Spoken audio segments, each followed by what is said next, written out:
Hola, mi nombre es Alejandro Obregón Corona, soy médico adscrito y profesor adjunto al curso universitario de neuroanestesiología en el Instituto Nacional de Neurología y Neurocirugía de la Ciudad de México.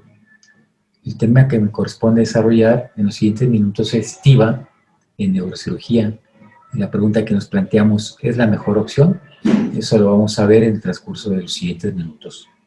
El contenido que traté de integrar para esta plática es abordar los conceptos fisiológicos más importantes del sistema nervioso central, en particular del cerebro. Vamos a ver las metas, los objetivos de la anestesia total intravenosa en neuroanestesia, cuáles son los fármacos más frecuentemente utilizados con esta técnica. Como ya se van a venir presentando más temas de modelos farmacocinéticos, farmacológicos, yo solamente haré mención de los más importantes. Vamos a ver diferentes casos en los que se usa la anestesia total intravenosa. Vamos a ver si en realidad existe un agente anestésico ideal. Y finalmente llegaremos a las conclusiones de lo que estaremos platicando. Bueno, a manera de introducción y ya entrando en materia, les comento que en el transcurso de estos últimos años y con el creciente desarrollo de la neuroanestesia a nivel mundial, nos ha llevado al uso de numerosos fármacos, así como innovadores sistemas de neuromonitorización, los cuales nos han permitido una mayor seguridad en el manejo y en la vigilancia del paciente neuroquirúrgico. Estas drogas deben de cumplir con un perfil farmacocinético y farmacodinámico que favorezca su empleo en diversos procedimientos neuroquirúrgicos. Todo esto con la finalidad de proporcionar al paciente un estado anestésico adecuado, manteniendo siempre una estabilidad hemodinámica que nos lleve a mantener un metabolismo cerebral y evitando siempre la elevación de la presión intracraneal mediante un adecuado control del flujo sanguíneo cerebral. Y una parte muy importante también es que no interfiera con la neuromonitorización intraoperatoria para que al final se pueda permitir una rápida inmersión de la anestesia y lograr un examen neurológico temprano. Sin embargo, la evolución de la neuroanestesia no va sola, esta va a la par del desarrollo de la neurocirugía, la cual tiene una tendencia a los procedimientos mínimamente invasivos y funcionales. Por mencionar algunos ejemplos, están las craniotomías de pequeño tamaño, con técnicas endoscópicas, la cirugía funcional en el paciente despierto, la cirugía de Parkinson, también en el paciente despierto, paciente sedente en cirugía de fosa posterior, y por otra parte también están los procedimientos fuera del quirófano. Estos frecuentemente son en salas de hemodinamia, radioneurocirugía, resonancias magnéticas, tomografías. Es muy importante mencionar que cada vez es más frecuente el monitoreo neurofisiológico dentro de salas de operaciones para favorecer la preservación del sistema nervioso y no ocasionar más daño. Ya entrando al aspecto de la fisiología cerebral, les comento que en el adulto el cerebro tiene un peso aproximadamente de 1,5 kilos, y esto va a representar el 2% del peso corporal, dependiente totalmente del aporte de oxígeno y glucosa a partir de un flujo sanguíneo, lo cual también nos va a representar un 15 o un 20% del gasto cardíaco y va a tener un consumo de oxígeno del 20%. El valor del flujo sanguíneo cerebral se mide en relación a 45 a 65 mililitros por cada 100 gramos de tejido cerebral por minuto. El flujo sanguíneo cerebral es directamente proporcional a la presión del flujo de perfusión cerebral. Es decir, cuando la presión de perfusión cerebral disminuye, se dilatan las arteriolas, aumenta el volumen sanguíneo circulante inversamente proporcional a las resistencias vasculares cerebrales, y con esto se logra mantener un adecuado flujo sanguíneo cerebral, que es una de las principales metas de la neuroanestesia. No queremos que este flujo esté bajo siempre, o que siempre esté con un proceso de compensación que se llama autorregulación cerebral. ¿Qué es la autorregulación cerebral? Bueno, es la capacidad que tienen los vasos sanguíneos cerebrales que nos permiten mantener un flujo sanguíneo cerebral a pesar de los cambios en la presión arterial media. La autorregulación cerebral se ha valorado tradicionalmente mediante mediciones estáticas repetidas del flujo sanguíneo cerebral durante un periodo de hipo o hipertensión. Es la capacidad del cerebro para mantener un flujo constante, a pesar de las alteraciones de la presión arterial media. Es funcional sobre unos límites de presión arterial media que oscilan entre 50 y 150 milímetros de mercurio. En niveles por debajo de 50 milímetros de mercurio pueden aparecer síntomas de isquemia cerebral. Si se rebasa el límite superior de la autorregulación, su flujo sanguíneo cerebral se incrementa, lo cual puede ocasionar una ruptura capilar, generándonos un edema cerebral y subsecuente a la hemorragia. Es importante notar que la curva de autorregulación puede moverse en presencia de estas alteraciones, lo que hace al cerebro más susceptible a los efectos isquémicos.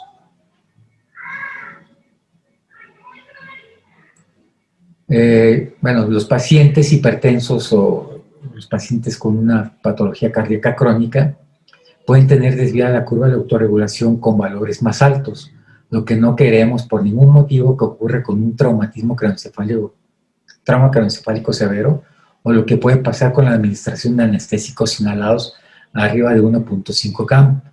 Y con esto, ¿qué es lo que estamos haciendo? Pues es quitar prácticamente la autorregulación. ¿Y por qué queremos que eso no pase? Porque en este caso el flujo sanguíneo cerebral queda dependiente de la presión arterial media. Es decir, baja la PAM y el cerebro se queda sin flujo. Sube la PAM y el cerebro queda con hiperemia. Lo que no queremos en la neuroanestesia, queremos, a lo que siempre buscamos es que el cerebro mantenga esa posibilidad de autorregular. Lo otro es que algunos pacientes se encuentran en la rodilla de la curva, es decir, se encuentran en una fase de compensación espacial o adaptabilidad intracraneal, en la cual el cerebro y sus componentes alteran sus volúmenes para permitir la distribución del volumen adicional, pero esta capacidad es muy limitada, pero permite mantener de forma temporal una adecuada presión de perfusión cerebral. Es en el caso de muchos pacientes que tenemos que llegan a tomografía o a resonancia magnética, y a pesar de una presencia de una masa intracraneal importante, tiene un Glasgow arriba de 13, llegando hasta los 15 puntos, pero este límite de compensación se limita y puede llegar a un periodo de descompensación espacial. Y aquí nos damos inmediatamente de que un paciente que estaba con funciones neurológicas aceptables de supervivencia, llega un momento en que el paciente se encuentra con un Glasgow de 6 o 8 por el motivo por el cual lo tenemos que intubar.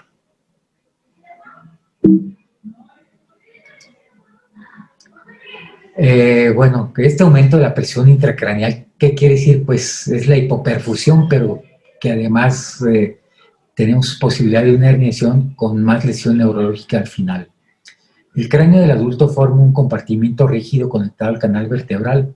La presión intracraneal normal es de 5 a 15 milímetros de mercurio, con pequeñas fluctuaciones, y estas van en relación al latido arterial o a la respiración o el toser. Las variaciones de la TIC dependen de la dinámica del líquido cefalorraquídeo.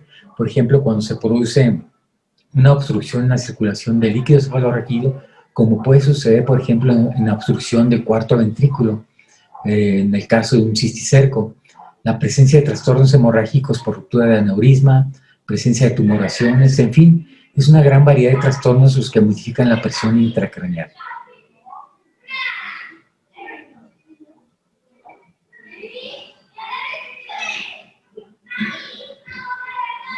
¿Qué le pasa al cerebro en el momento que está en hipoperfusión o en isquemia? Entra en varias cascadas, y la cascada principal obviamente es una cascada isquémica. La otra cascada es la reperfusión y la otra es una cascada de inflamación. Esta es una cantidad de eventos que van en relación al tiempo y que hacen que esta penumbra, que es potencialmente recuperable, se convierta en una zona de infarto que determina una lesión neurológica mayor. Recordemos que el tiempo es cerebro y que en la cirugía debemos estar protegiendo el cerebro porque en el transoperatorio puede haber lesiones. Actualmente hay muchos trabajos que describen la lesión y el edema que se desencadenan nada más desde la craneotomía. Entonces, el manejar mal el cerebro hace que el cirujano también necesite retraer más del tejido sano para llegar a la lesión. Entonces, todo lo que hacemos haciendo todo nuestro trabajo como neuroanestesiólogos se está viendo en el manejo anestésico, y este trabajo que estamos haciendo se nota directamente en el campo quirúrgico. La cascada de reperfusión entonces hace que todos los sustratos de xantinas formen especies de oxígeno reactivo, y estos radicales libres, ¿qué son? Son unas moléculas que tienen un electrón libre en la órbita externa y hace que sea muy ávido por todo. Esa es la razón por la cual los radicales libres dañan el DNA, a las proteínas y a los lípidos en la reperfusión, y luego pues vamos a llegar a la cascada de la inflamación. En la inflamación, bueno, se generan diversas moléculas de adhesión, dependiendo si hay selectinas. Estas van a rodar, hacen que roden los leucocitos muy cerca del endotelio y se peguen si hay integrinas y formen verdaderos trombos de plaquetas y leucocitos que hacen que haya más hipoperfusión, y por eso el mantener el flujo en estos pacientes es tan importante. Y como si fuera poco, entonces a través de la barrera hematoencefálica lesionada comienzan a pasar por diaperesis los leucocitos y hacen que se multiplique, que se genere la lesión inflamatoria.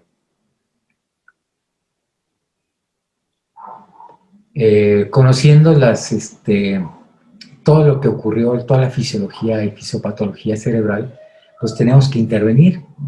¿Y cómo vamos a hacer la mejor intervención como neuroanestesiólogo? Bueno, conociendo, como ya mencioné, las alteraciones fisiopatológicas que intervienen, que intervienen para desarrollar estas patologías. Se deben de hacer en neuroanestesia en este tipo de pacientes. Primero, mantener el flujo sanguíneo cerebral, aumentarlo, disminuir el metabolismo, porque recuerden, repito, bueno, ya conociendo las alteraciones que ocurren en el sistema nervioso central, debemos hacer intervenciones potenciales. ¿Qué debemos hacer? Bueno, primero conocer la fisiopatología cerebral y en base a eso saber qué es lo que está ocurriendo dentro de la bóveda intracraneal. Lo primero que debemos hacer como neuroanestesiólogos, mantener el flujo sanguíneo cerebral, aumentarlo, si es el caso necesario para no caer en isquemia. Debemos disminuir el metabolismo porque... ¿Por qué? Porque recordemos que si hay un acople flujo-metabolismo, entonces si disminuimos el flujo, disminuimos el metabolismo. Esa es la razón por la cual medicamentos como el tiopental, que producen vasodilatación en el cerebro, ¿por qué disminuye el metabolismo y en el acople disminuye el flujo? Es muy importante disminuir la presión intracraneal, ya lo hemos visto en las últimas diapositivas. Debemos de suprimir las convulsiones y la descarga simpática, porque hay dos grandes enemigos del sistema nervioso central en cuanto al consumo metabólico de oxígeno: la hipertermia y las convulsiones.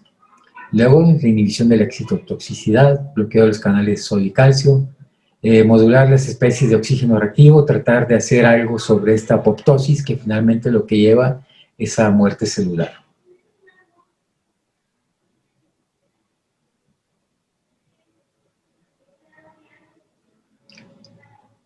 Sistemas de perfusión. ¿Qué elementos tenemos nosotros para trabajar en neuroanestesia? Desde 1930, los barbitúricos, en los 70 el propofol, en los 90 el remifentanil, pero además de eso tenemos todos los sistemas de simulación con las bombas TCI.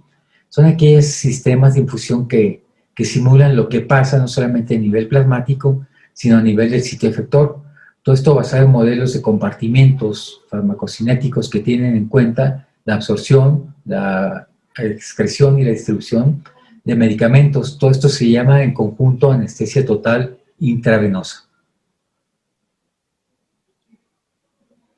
La elección del agente anestésico puede tener un impacto significativo importante en el resultado neurológico en operaciones neuroquirúrgicas.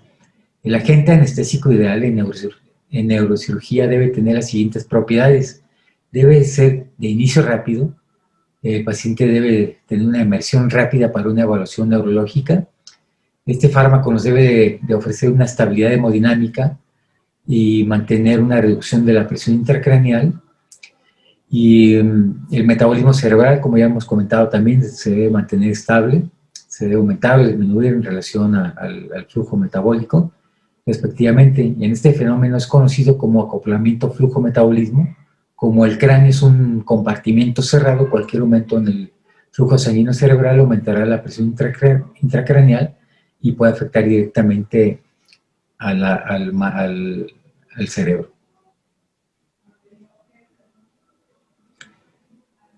En neuro, veamos cómo actúan los fármacos con la presión intracraneal y el consumo metabólico de oxígeno. Por ejemplo, si hablamos de la ketamina, vemos que aumenta el flujo y aumenta el consumo metabólico de oxígeno. Incluso si usted está en una cirugía de epilepsia y el neurofisiólogo necesita que le induzcan una crisis convulsiva durante la operación, podrían administrar la ketamina, la cual es una estrategia para hacerlo. Pero por otra parte, los que disminuyen el flujo de sanguíneo cerebral y el consumo metabólico de oxígeno, tenemos al tiopental, al etomidato y al propofol. Del etomidato, pues no tenemos la verdadera certeza de que sea un buen fármaco neuroprotector, porque las mioclonías que produce el etomidato, hay muchos estudios que lo describen como crisis convulsivas, y si es una crisis convulsiva, pues está afectando directamente al sistema nervioso central. El propofol es el principal fármaco utilizado en la técnica anestésica total intravenosa. ¿Qué sabemos de este fármaco? Bueno, el propofol es un agente anestésico intravenoso de rápido metabolismo, de rápida distribución y absorción, que tiene propiedades neuroprotectoras. Dentro de ellas se describe la reducción del consumo metabólico de oxígeno hasta un 50 o 60%. Mantiene la vasoreactividad al dióxido de carbono, tiene una reducción del flujo sanguíneo cerebral, mantiene el acoplamiento flujo-metabolismo, también es un reductor importante de la presión intracraneal e inhibe la liberación de glutamato. También tiene una función que es la activación del receptor GABA-A y la autorregulación cerebral en respuesta al CO2, y es neuroprotección total. Es un agente que nos ofrece una neuroprotección farmacológica.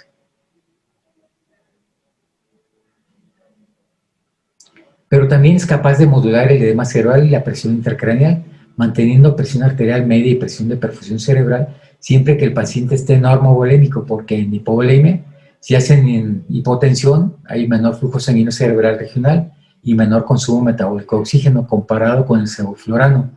Entonces, esta es una ventaja en pacientes neuroquirúrgicos cuyas metas ya conocemos. En cuanto a la saturación a nivel del bulbo de la yugular, no afecta a los pacientes neuroquirúrgicos. Esto puede ser utilizado un agente inhalatorio o el propofol. Y de esto no tenemos ninguna evidencia en cuanto haya cambios en la medición de la saturación venosa del bulbo de la yugular.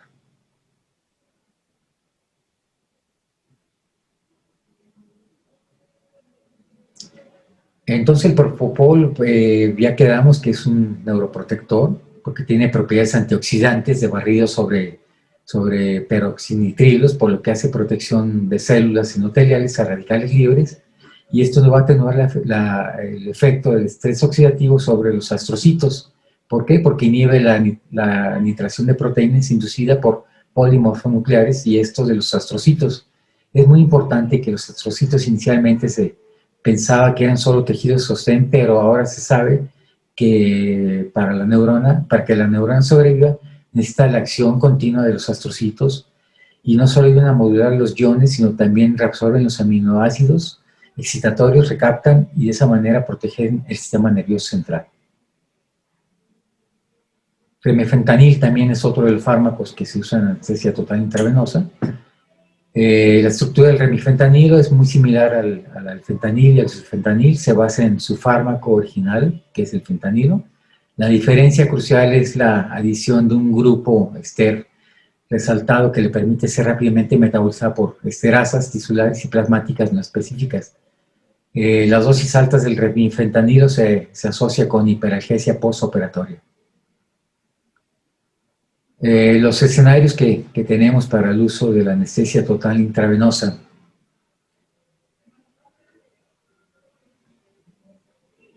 El primer escenario que tenemos, bueno, es en el traumatismo cráneoencefálico, que es una de las situaciones más comunes que recibimos en los hospitales día a día. Se ve muy a menudo en el departamento de emergencias, es una de las principales causas de discapacidad neurológica y mortalidad, Hasta ahora no existen pautas o recomendaciones estándar los beneficios propuestos de la anestesia total intravenosa contra agentes inhalatorios en casos de trauma craneoencefálico. La lesión cerebral traumática es una de las más comunes condiciones que se ve muy a menudo en el departamento de emergencias. Es una de las principales causas de discapacidad neurológica y mortalidad. Hasta ahora no existen pautas o recomendaciones estándar disponibles, sobrepasando los beneficios propuestos de TIVA contra agentes inhalatorios en caso de trauma craneoencefálico. Las directrices del trauma craneoencefálico no recomiendan ningún agente anestésico en específico. Sin embargo, debido a la neuroprotección y el mantenimiento de acoplamiento flujo-metabolismo, es preferible utilizar la anestesia total intravenosa para reducir la presión intracraneal, que los agentes inhalados en pacientes con escala de Glasgow, edema cerebral, desviación de la línea media de más de 5 milímetros colocada por una craneotomía de emergencia. La neurofisiología se ha utilizado para identificar y prevenir el daño a las estructuras neuronales cruciales en el campo quirúrgico. Se ha informado de su uso en casi todos los tratamientos neuroquirúrgicos, procedimientos que incluyen cirugías de columna, clipajes de aneurisma, cirugías del ángulo pontocerebeloso y endarterectomías carotidias. Las técnicas de seguimiento comúnmente empleadas incluyen potenciales evocados somatosensoriales, potenciales evocados motores y electromiografía. Los agentes anestésicos afectan la latencia y amplitud de estos potenciales, que es muy prominente con anestésicos inhalados en comparación con los agentes intravenosos. Los agentes inhalatorios aumentan la latencia y reducen la amplitud de los potenciales evocados, por lo que interfiere con el monitoreo de los potenciales. El registro de los potenciales se ve seriamente afectado con la técnica inhalatoria y por lo tanto la TIVA se convierte en la técnica preferida para la monitorización neurofisiológica transoperatoria.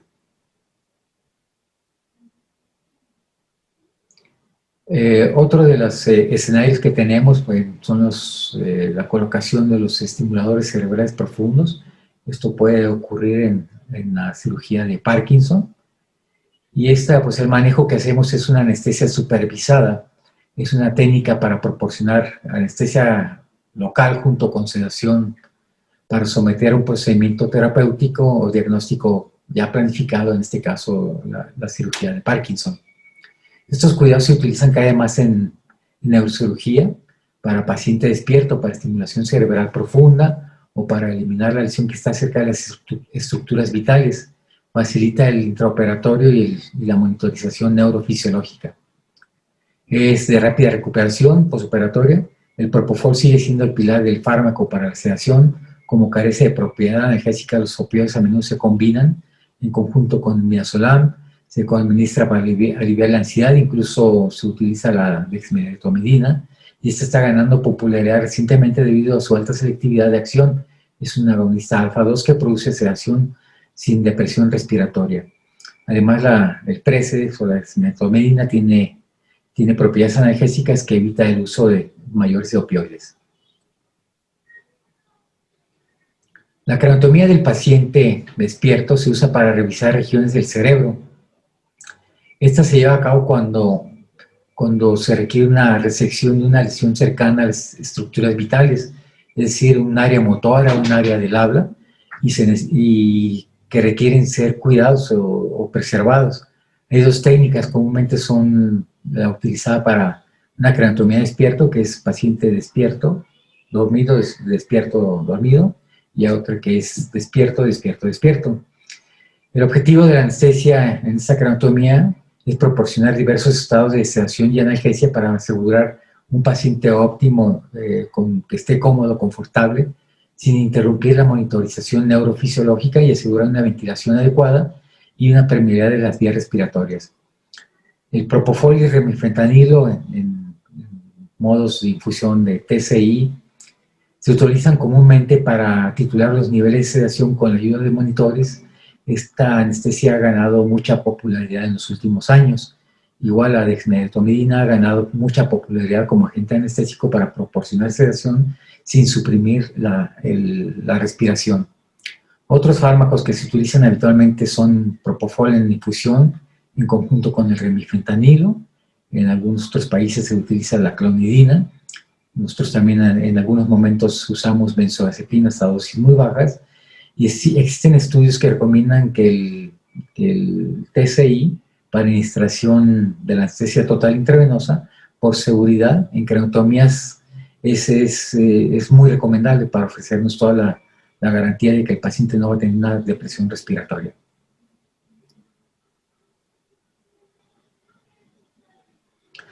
Otro de los escenarios va a ser el estatus epiléptico. El estado epiléptico se conoce como una condición cuando las convulsiones ocurren durante un tiempo prolongado, cuando se repiten múltiples episodios de convulsiones, sin que el paciente se recupere entre una convulsión y la otra. Cuando el paciente no responde a los fármacos epilépticos de primera o segunda línea, se denomina estado epiléptico refractario. Es una emergencia neurológica que requiere la administración inmediata de fármacos antiepilépticos. El midazolam se ha utilizado ampliamente para prevenir y tratar el estado epiléptico en niños y en adultos. Los agentes anestésicos intravenosos como los barbitúricos y el propofol están implicados por tener propiedades anticonvulsivas y se utilizan en el tratamiento del estado epiléptico refractario.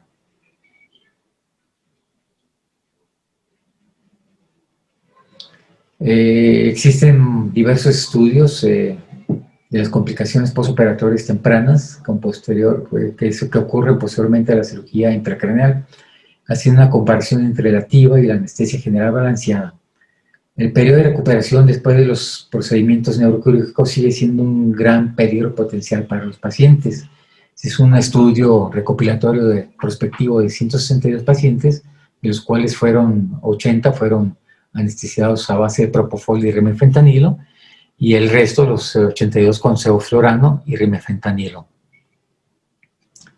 El vómito sigue siendo frecuente, particularmente en craniotomía, la cual está asociada con una tasa muy alta de gases en sangre, principalmente durante la primera hora postoperatoria, independientemente de la técnica utilizada. Pero no hay diferencia en incidencia en complicaciones menos graves entre las dos técnicas anestésicas probadas en este estudio. Bueno, ya para finalizar las conclusiones de esta charla, la primera conclusión pues es importante, es el manejo del paciente neuroquirúrgico en cuanto al conocimiento de la fisiología sistémica cerebral. Debemos de tratar de optimizar las condiciones del paciente al procedimiento quirúrgico. Tener en cuenta que todos los objetivos de la anestesia neuroquirúrgica no pueden ser satisfechos por un solo agente o una técnica anestésica. La anestesia intravenosa total basada en propofol rimifentanil aparece como la primera opción para el paciente con hipertensión intracraneal. El riesgo de náusea y vómito postoperatorio y riesgo quirúrgico complicado, estas se deben de considerar con la anestesia total intravenosa, que es una de las mejores opciones. En cambio, los pacientes con un estado neurológico normal, una presión intracraneal normal, paciente ASA 1, ASA 2, y con un enfoque neuroquirúrgico no complicado, una opción sería la anestesia general balanceada con ceborane y usando un narcótico. Entonces, realmente la pregunta que nos hicimos al principio, que si la anestesia total intravenosa es la mejor opción, pues debe ser la mejor opción solamente en pacientes, debemos seleccionar adecuadamente los pacientes que tengan un compromiso en el consumo metabólico de oxígeno, y esto es secundario a una hipertensión intracraneal.